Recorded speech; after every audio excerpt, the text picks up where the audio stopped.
नमस्कार, मैं हूं अवनींद्र आशुतोष। बहुत बहुत स्वागत है हमारे खास कार्यक्रम जनप्रतिनिधि के साथ रिपोर्टर की बात। जाहिर सी बात है, जब भी कोई जनप्रतिनिधि काम करता है तो उसके ऊपर हर तरह के आरोप भी लगते हैं और कहीं ना कहीं से उनकी तारीफ भी होती है। हमारे साथ आज एक ऐसे नेता हैं जिनका मकसद ही है हमेशा आम लोगों की भावनाओं को समझते हुए उनको सेवा देना। और सीधे हम चलते हैं रमेश सिंह जी के पास। ठाकुर रमेश सिंह जी लगातार आम आदमी की सेवा में कार्यकाल गुजारते रहे हैं और आने वाले 6 महीने के बाद फिर से चुनाव है। एक बार फिर से हम रमेश जी से जानते हैं पूरा इनकी गतिविधियों का आकलन करते हुए। सबसे पहले आपको बहुत बहुत स्वागत है सर। हमारी जनता को अभिनंदन है कि जो इस लोकसभा इलेक्शन में जो वोटिंग की है उसके लिए मैं सभी जनता का मैं आभारी हूँ और अभिनंदन करता हूँ। उन लोगों ने जो भारी मतों से वोटिंग की है उसके लिए मैं उनका अभिनंदन करता हूँ। सर, आप कांग्रेस से जुड़े हुए हैं और कांग्रेस की हर गतिविधि से अवगत हैं। आज देश में जो कांग्रेस के प्रति एक अविश्वास का माहौल बना है उसको आप किस तरह से देखते हैं कि वाकई कुछ कमी रह गई या फिर कुछ? नहीं, उसमें कमी ऐसे हमारी सरकार जो भी कामेल की है लेकिन उसका प्रचार प्रसार नहीं हो पाए हैं। अब जैसे मनरेगा का काम है, ठीक है, सेंटर ने पैसा भेजा है गवर्नमेंट, लेकिन हम स्टेट में हम उसको भेजा नहीं पाए हैं। पब्लिक को लगता है हमको स्टेट दे रही और कहीं कहीं पे ऐसा है कि उन्हें मिला नहीं पैसा, जिनको चाहिए पैसा मिलने के लिए वो मिला नहीं है। तो हमारी एक ही थी कि ठीक है, अगर हमारी गवर्नमेंट है, गवर्नमेंट अगर वहाँ से सेंटर से भेजती इंक्वायरी करती थी तो हम कहीं ना कहीं तो अपने बेनिफिट में आते थे। प्रचार वहाँ से चालू तक पब्लिक को जानते भी है सेंट्रल का पैसा आया। सर, आप जनप्रतिनिधियों से लगातार जनप्रतिनिधि होने के नाते आम आदमी तक पहुंचते हैं।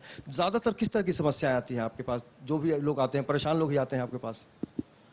हमारे बात देखो ऐसा है कि अभी ठीक है, हमारी भी कुछ समस्याएं हैं। ठीक है, अब हम ये नहीं बोल सकते ब्यूरोक्रेट्स में कमी है कि हमारे मंत्रियों में कमी है। हम हर एक योजनाएं लाते हैं लेकिन उसके ऊपर अमल करके हम छोड़ देते हैं। अभी हमारी 2-3 है, मैं जैसे राजीव गांधी योजना का है, जीवनदायी योजना, अब ये चली, बाद में बंद हो गई। बंद होने का कारण क्या है कि भाई ये चालू लेकिन पेमेंट हमको नहीं मिला है। तो पब्लिक वो नहीं देखती, पब्लिक को अपना काम देखती है कि हमारा काम होना चाहिए, हम भटकेंगे नहीं। लेकिन आज की तारीख में ऐसा मेरा सीएम से भी, हमारे सुरेश शेट्टी जी से भी विनती है और मैं उनको लेटर भी लिख रहा हूँ। कल सीएम साहब आ जाएंगे तो शाम को जाऊँगा भी उनके पास कि भाई ये जो योजनाएं आप बंद किए हो, क्या कारण, या तो पेमेंट उनका रिलीज करो। कम से जो आम पब्लिक सुविधा अगर आप चालू किए तो इसको चालू करो, नहीं तो कहीं ना कहीं हम एक झूठे वातावरण में खड़े हो रहे हैं।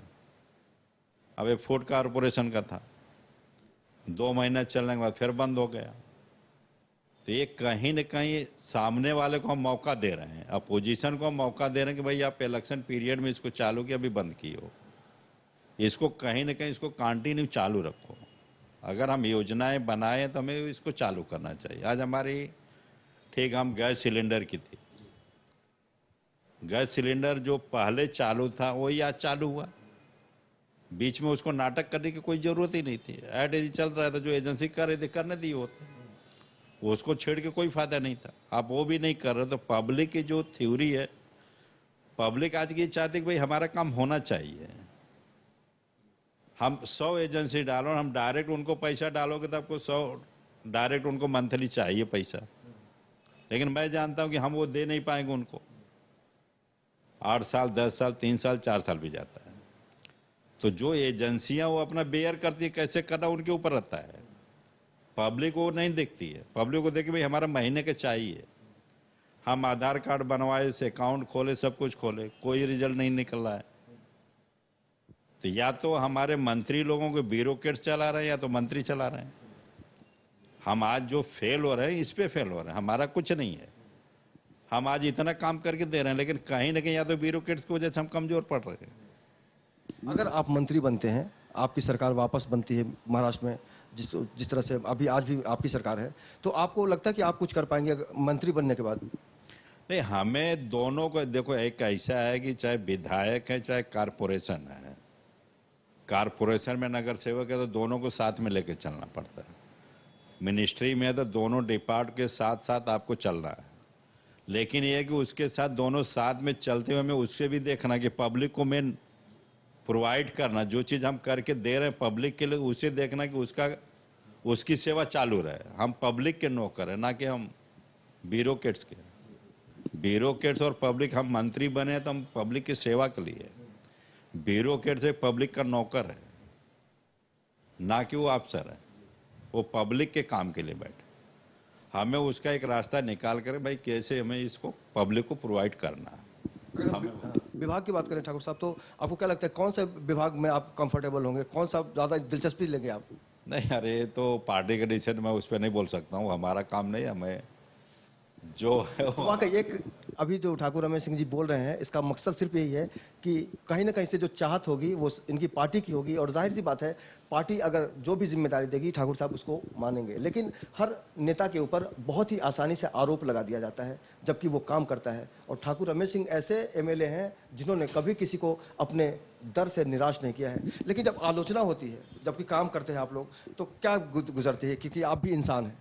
नहीं नहीं, इसमें हमें एक सीखने को मिलता है। आलोचनाएं आती है तो हमें सुनना पड़ता है, कहीं ठीक है, हमें वो सीखने को मिलता है, कहीं हमारी कमजोरियां हैं उसे हमें दूर करना है।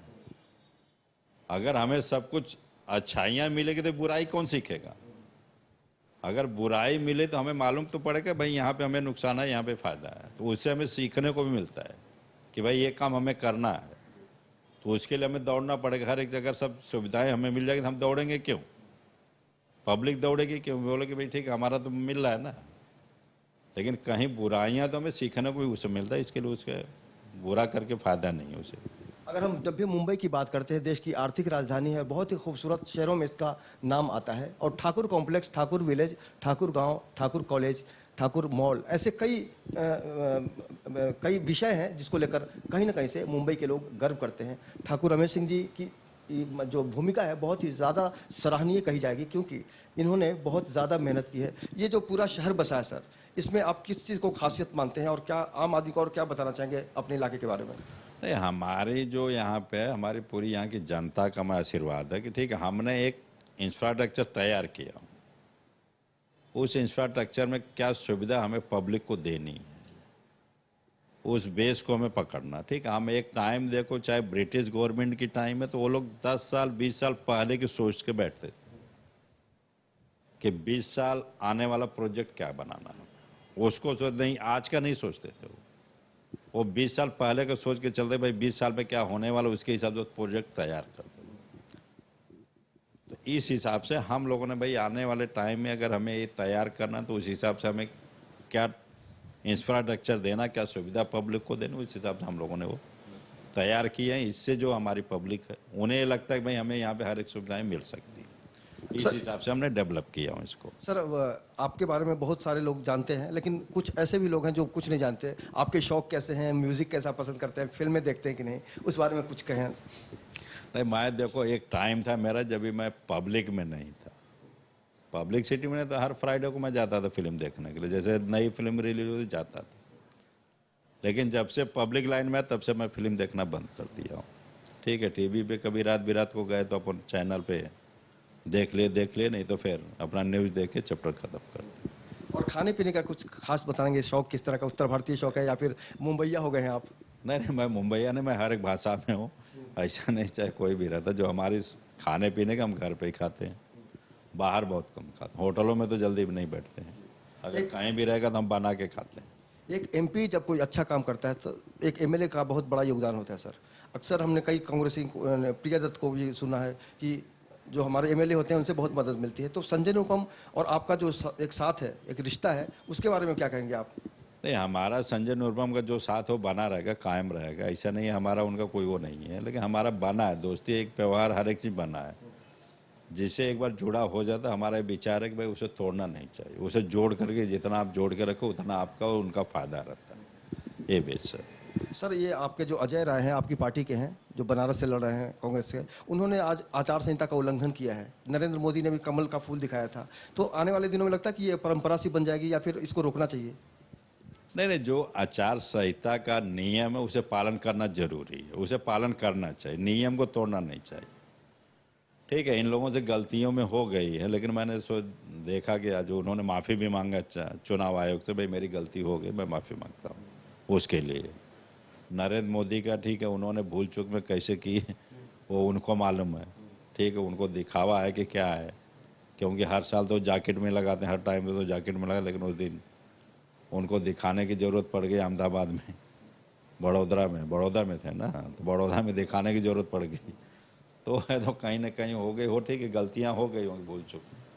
तो अक्सर जब चुनाव आता है सर, बड़ी उम्मीद बढ़ जाती है जनता की। आप नेता के तौर पे किन मुद्दों को ज़्यादा प्राथमिकता देते हैं, क्योंकि चुनाव आने वाले हैं? देखो, हमें ये देखना कि हमारी पब्लिक को क्या सुविधाएं चाहिए, क्या ज़रूरतें पड़ सकती है। ठीक है, हम आज अरबों काम करें, हर एक चीज़ काम करें, लेकिन आज काम करके भी हम फेल हो जाते हैं। पब्लिक की एक दिशा अलग बदल जाती है, जिससे हमें ये नहीं मालूम पड़ता कि हम कहाँ पे जा रहे हैं।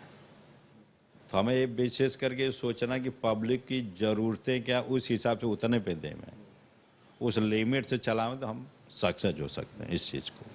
आपके घर में एक बहुत बड़ी परंपरा सी रही है सेवा की, चाहे वो शहर की सेवा हो या फिर राजनीतिक सेवा हो, और आम आदमी। आपके पुत्र जो हैं सागर जी भी नगर सेवक हैं, उनका जो रोल है पॉलिटिक्स में या फिर समाज में, उसको एक पिता के नाते आप कैसे देखते हैं? नहीं, उनको अभी वो सीख रहे हैं। मैं ये नहीं बोलता हूँ कि प्रॉपर वो तैयार हो चुके हैं, प्रॉपर अभी तैयार नहीं, वो सीख रहे हैं। तो उनका सीखने का नेचर ठीक है भाई, कोई एक आदमी को फ्रीडम देना पड़ता है कि भाई ठीक है, आप उस जवाबदारी को ले रहे हो तो उसे निभाओ, किस तरह से निभा। ठीक है, हम बाप का एक फर्ज बनता है भाई, कहीं पे गलतियाँ कुछ भी है तो उसे संभालना, कैसे संभाल के निकालो। लेकिन फ्रीडम भी देना जरूरी भाई, आप अपने हिसाब से काम करो। हम बंधन में नहीं डालना चाहते, क्योंकि आज हमारे पास 5 नगर सेवक हमारे अंडर में हैं।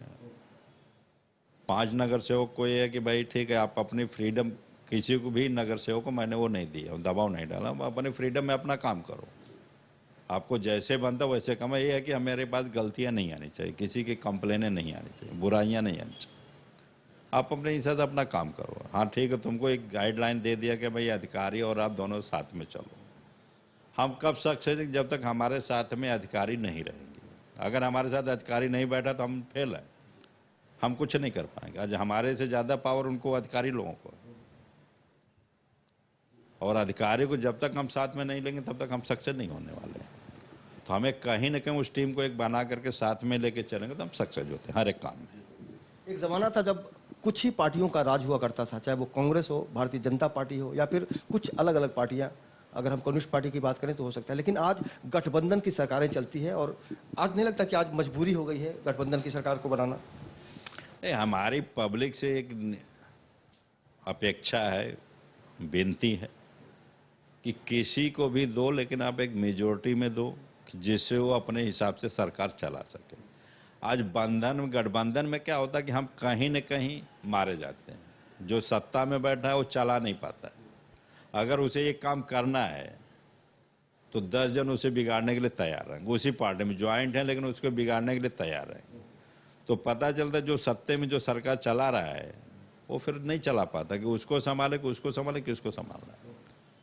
तो हमारी वोटरों से विनती, पब्लिक से विनती है कि भाई किसी को भी जिताओ तो एक मेजोरिटी के साथ जिताओ, जिससे वो जीत करके अपने हिसाब से आपका काम कर सके।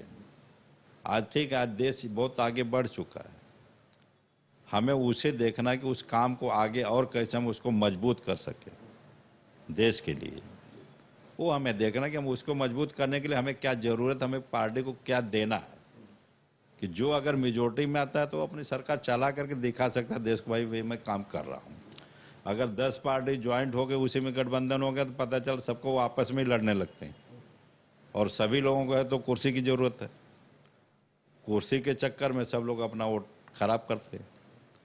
अब ठीक है, बनारस में ही चला, हर एक पार्टी चली गई, सब लोगों ने, वोटर उतने ही हैं, उसी में सब पार्टियां बांट रही हैं, उसी में से सब पार्टी बांट रही वोटर लोगों को। अब आप भी देखे होंगे कि कितनी पब्लिक नरेंद्र मोदी में आई, राहुल गांधी में भी आई, अरविंद केजरीवाल में भी। सिर्फ टोपी बदली सर, लोग वो शायद वही थे। अब उसका गुड़ा क्या कर पाओगे।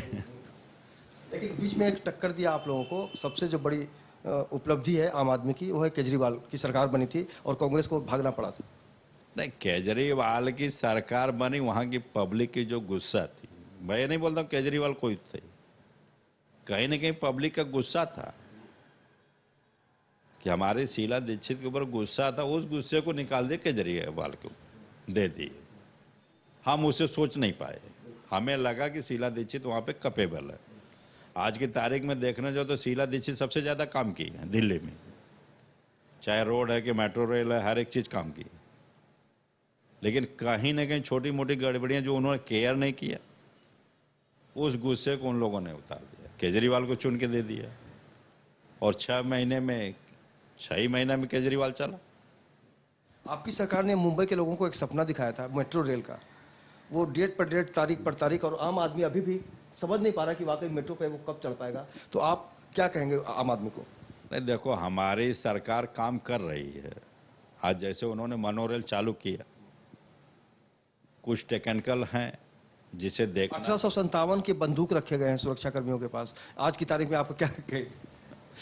देखो ये देश की कमजोरी है। मैंने क्या वही आपको बोला कि कहीं ना कहीं हमें साथ में, जब तक हम लेते नहीं, ब्यूरोक्रेट्स और मंत्री साथ में नहीं चलते, तब तक अगर हमें पॉलिटिक्स करना तो हम पॉलिटिक्स में ही रह जाएंगे। अगर देश को सच्चा जानना है तो हमें ब्यूरोक्रेट्स के साथ में चल करके उस चीज़ को, देश को बचाना, तो उसके लिए करना चाहिए। और हमें ज़रूरत है, जैसे वेपन्स की अब बात करो, हमें ज़रूरत है उसकी।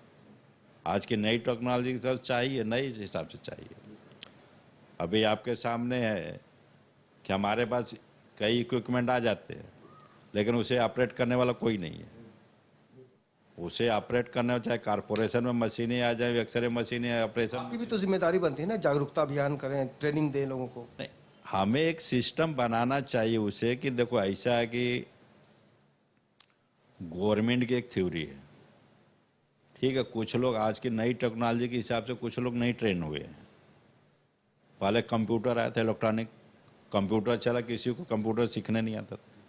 लेकिन आज धीरे धीरे धीरे धीरे सब लोग आ गए कंप्यूटर लाइन पे, आज चला रहे हैं। लेकिन हमें क्या है कि ठीक उसे कहीं ना कहीं उस चीज़ को एक सेपरेट करना चाहिए। उस चीज़ को सेपरेट करने का मतलब कंप्यूटर जो चला, जिस सब्जेक्ट से उसे मालूम है, उसे वहीं पे बांधना चाहिए। हम क्या, गवर्नमेंट का एक सिस्टम है भाई, 3 साल के बाद ये आदमी को ट्रांसफ़र करो।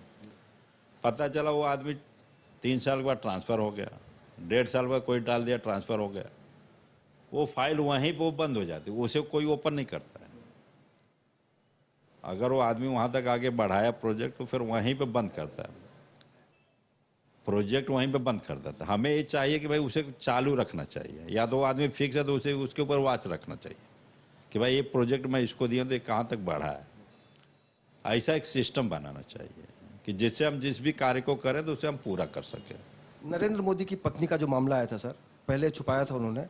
अरुण जेटली ने कहा था कि टेक्निकली वो सही थे, लेकिन आज की तारीख में जिस तरह से उन्होंने अपना न परिचय दिया, पत्नी का नाम बताया, तो उसका बहुत ज़्यादा मतलब असर हुआ देखने को, विरोध में स्वर उठे। लेकिन आपके जो नेताजी हैं, आपके बहुत करीबी हैं दिग्विजय सिंह जी, उनके ऊपर जब इस तरह का आरोप लगा कि वो पत्नी की मौत के 1 साल पूरा नहीं हुआ फिर भी एक लड़की के साथ थे, तो किस तरह से आप सोचते हैं?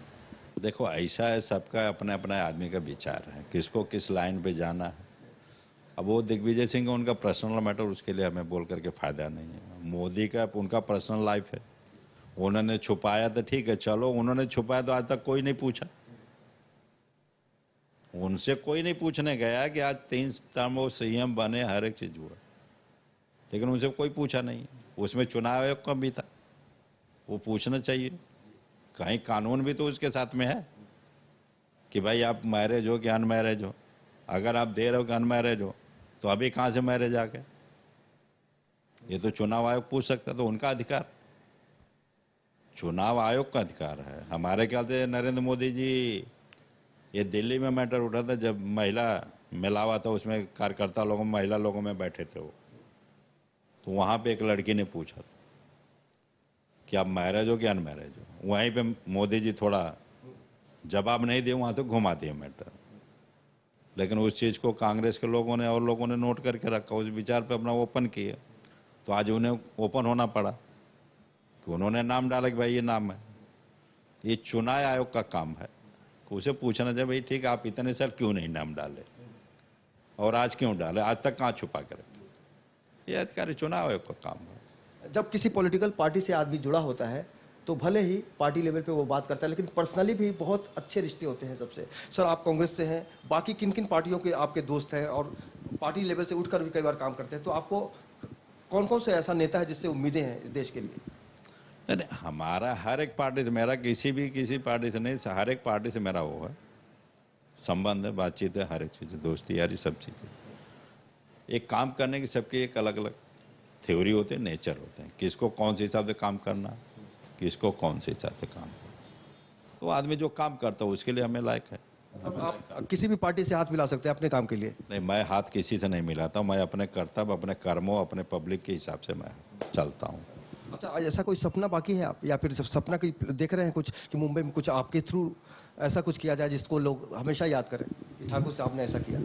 देखो, ऐसा है कि हर एक आदमी की सोच होनी चाहिए कि हमें क्या देना है पब्लिक में। हमारे पास, हमारी एरिया में, हमारी विधानसभा में हमें क्या चीज़ है, क्या नहीं देना, क्या देना है। हमें मेन चीज़ है कि हमें जो पुरावटें देनी है, सुविधाएं देनी है, कि पब्लिक को यहाँ चीज़ें हैं, इनको यहाँ भी ज़रूरत है, तो हमें देनी चाहिए उसको। आज मेरा ही है तो मैं 3 चीज़ प्रोजेक्ट डाला हूँ। एक अभी जैसे पोईसर के लिए है कि हमारे बिहारी लोग छठ के लिए या तो जुहू जाते थे या तो नेशनल पार्क भागें। फिर भी मैंने कारपोरेशन से परमिशन लिया कि भाई हमें छठ पूजा, गणपति विसर्जन इधर टैंक बांधने दो। उन लोगों ने परमिशन दिया कि आप बांधो। तो हमें आज की तारीख में हर चीज़ देखना है कि क्राइम से दे करके हर चीज़ देखना है।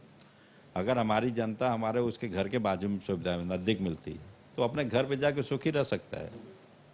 शाम को अपना पूजा पाठ अर्चना किया, जाके घर पे बैठ सकता है, सुबह फिर आके अपना काम कर सकता है। लेकिन आप लोगों पर अक्सर आरोप लगता है कि आप लोग पॉलिटिक्स करते हैं छठ के नाम पर, धर्म के नाम पर। तब क्या गुजरती है आपके ऊपर? क्योंकि राज ठाकरे ने जिस तरह से बिहारियों को निशाना बनाया था, उत्तर भारतीयों को निशाना बनाया था, आपने भी महसूस किया था। देखो, ऐसा है कि अब वो उनके लिए पॉलिटिक्स है तो उनकी बात है। आज की तारीख में हर एक आदमी का धर्म के ऊपर ज़्यादा वो है, सभी लोग धर्म के ऊपर जाते हैं। हर एक आदमी का धर्म, हर एक आदमी का त्यौहार है। ठीक है, छठ बिहारी लोग मनाते हैं, उनके पहले से है, जन्म सिद्ध अधिकार है, वो अपना मनाते हैं। और आज देखने जाओ तो ऐसा नहीं है कि बिहारी लोग ही मना रहे हैं, आज सभी लोग उसमें कन्वर्ट हो रहे हैं। जैसे गणपति है, गणपति देखने जाओ तो मराठी लोग करते थे, महाराष्ट्रियन करते थे, लेकिन आज गणपति को सभी लोगों ने श्रद्धा के हिसाब से हाथ में ले लिए, चाहे यूपी वाला की, चाहे बिहार वाला की, चाहे कोई भी, हर एक कास्ट के लोग लिए। सभी लोग घरों में बैठाते हैं, बाहर बिठाते हैं, सार्वजनिक करते हैं, घर में बिठाते हैं। आज बढ़ते जा रहे हैं गणपति की अपेक्षा, तो उसे कैसे बोलेंगे? सभी लोग धर्म और धर्म के विचार है, हिंदू धर्म का। मुंबई में ट्रैफिक की समस्या बहुत विकट है सर। 1 घंटे की जगह हम 1.5 घंटे भी जा सकते हैं, 2 घंटे भी हो सकता है। कभी आपको लगता है कि आप भी कभी फंसे हैं और बुरी तरह फंसे हैं? नहीं, हम तो कई बार फंसे हैं, हरदम शाम को आएंगे तो भी फंसे, सुबह में जाएंगे तो भी फंसते हैं। तो हमने देखा हूँ समस्याएं, लेकिन समस्याओं का हल करना ठीक है, हमने रोड चौड़ा किया, हर एक चीज़ की, लेकिन उसके हिसाब से हमारे पास गाड़ियाँ बढ़ती जा रही हैं। रोज की 1.5 लाख गाड़ियाँ बाहर निकलती, रोड पे आ रही हैं। अब एक एक आदमी के पास 10-10 गाड़ियाँ, 20-20 गाड़ियाँ, उसे क्या करेंगे हम? उतनी जितनी सुविधाएं हम दे रहे हैं तो उतनी बढ़ती जा रही है, लग्जरियस बढ़ती जा रही है। भले हम बोलते हैं महंगाई है महंगाई, लेकिन महंगाई किसी को नहीं, सब लोग खरीद रहे हैं, ले रहे हैं, हर एक की चला। लेकिन मर कौन रहा है? मीडियम का क्लास, छोटे कास्ट के लोग मर रहे हैं। लेकिन हम बड़े लोगों को नहीं, जो भी मॉडल आ गए मॉडल के ऊपर भागते हैं। मोबाइल है, मोबाइल नया आया तो जो ना बाजू में रखो उसको नया उठाओ, ये चल रहा है। तो उसके लिए भी गाड़ियाँ इतनी बढ़ गई तो ट्रैफिक हम जामे कहाँ? हमारा ये है कि गवर्नमेंट को चाहिए कि जो जूनी गाड़ियाँ उसे क्रैश करना चाहिए, एक सिस्टम बनाना चाहिए। अब हम 8 साल के ट्रक के लिए दिए, लेकिन 8 साल के बाद वो ट्रक तो आज भी हैं, क्रैश नहीं हुए हैं, कहीं ना कहीं वो चल रहे हैं। बहुत अच्छा आइडिया है ये, बहुत अच्छा आइडिया है। तो उसे हमें, जैसे बाहर है तो उसी हिसाब से हमें कहीं ना कहीं इसको एक पीरियड करके क्रैश करके ख़त्म करना चाहिए। ये हमारी गवर्नमेंट से निवेदन है कि अगर हम ख़त्म करें तो हमें ट्रैफिक की हर एक चीज़ की सहूलियत मिल सकती है उसके। अब चलते चलते ये जानना चाहेंगे कि वाकई अभी देश की जो स्थिति बनेगी उससे कांग्रेस किस तरह से भयभीत है या फिर सुकून है उसको? तीसरे मोर्चे की बात हो रही है, आपको लगता है कि तीसरे मोर्चा की जो सरकार बनेगी उसमें कांग्रेस भी शामिल होगी, या फिर वाकई किसकी सरकार बनेगी? देखो, एक चीज़ है कि राहुल जी ने जो अपना स्टेटमेंट दिए हैं, मैं उसे सही मानता हूँ कि उन्होंने जो दिया कि भाई मुझे अपोजिशन में बैठना, मैं किसी के साथ में नहीं रहूँगा, वो बेटर देना, मेरी चॉइस है कि एक बार ठीक है सामने वाले को देवें, वो लोग देख के चला के देखें। ठीक है, राहुल जी ने सपोर्ट की है दिल्ली में, उसका नतीजा मिला। पब्लिक ने अरविंद केजरीवाल को दिया, लेकिन उन्होंने दिया चलाने के, भाई अब चलाओ, क्या नतीजा निकला? जो आदमी रोड का रोड छाप ही निकला, उसकी आदत ही रोड पे बैठने की, झाड़ू मारने की, वही काम आएगा, दूसरा कुर्सी का काम नहीं आएगा, उसी पर बैठ सकते हैं, बाकी नहीं कुछ कर सकते। आखिरी सवाल, चलते चलते उन मतदाताओं से क्या कहेंगे जिन्होंने आपको कुर्सी दी है, पावर दिया है? नहीं, मैंने पहले ही बोला कि उन्हें मैं अभिनंदन करता हूँ, हमारे मतदाताओं को, कि जिस तरह से वो अपने में हमारे ऊपर भरोसा रखें, हम भी उनके ऊपर भरोसा रख के चलते हैं। हमारा उनका यही मिलन कायम रहेगा, मेरी भगवान से भी विनती रहती, और आपके माध्यम से उन लोगों को संदेश देता हूँ कि भाई हम लोग साथ में मिल करके कुछ भी काम है, हम आपके जनता के लिए हम तैयार रहेंगे। हमसे बात करने के लिए बहुत बहुत शुक्रिया और शुभकामनाएं आने वाले चुनाव के लिए। तो जाहिर सी बात है, जिस तरह से ठाकुर रमेश सिंह ने प्लानिंग की है, सोचा है और काम किया है, उससे लग रहा है कि आने वाले दिनों में भी इनका जो एक स्टाइल है उससे आप रूबरू हो पाएंगे। लेकिन इनका यह भी कहना है कि कुछ भी हो जाए, परिस्थितियां कैसी भी हो, शो मस्ट गो ऑन। तो निश्चित रूप से ठाकुर रमेश सिंह की जो उपलब्धियां हैं उसको आप देख सकते हैं और महसूस कर सकते हैं। ये कार्यक्रम आपको कैसा लगा आप हमें ज़रूर बताइएगा, हमें रहेगा आपकी प्रतिक्रिया का इंतज़ार, क्योंकि एक जनप्रतिनिधि से जो सवाल उठाने का जो दौर होता है, दायित्व होता है, वो मीडिया का होता है। और हम इस कड़ी में लगातार आपको उन नेताओं से मिलवाते रहेंगे जिससे आप मिलना चाहते हैं, जानना चाहते हैं। कैमरामैन सदानंद शेट्टी के साथ अमरिंदर आशुतोष, लेमन न्यूज़, मुंबई।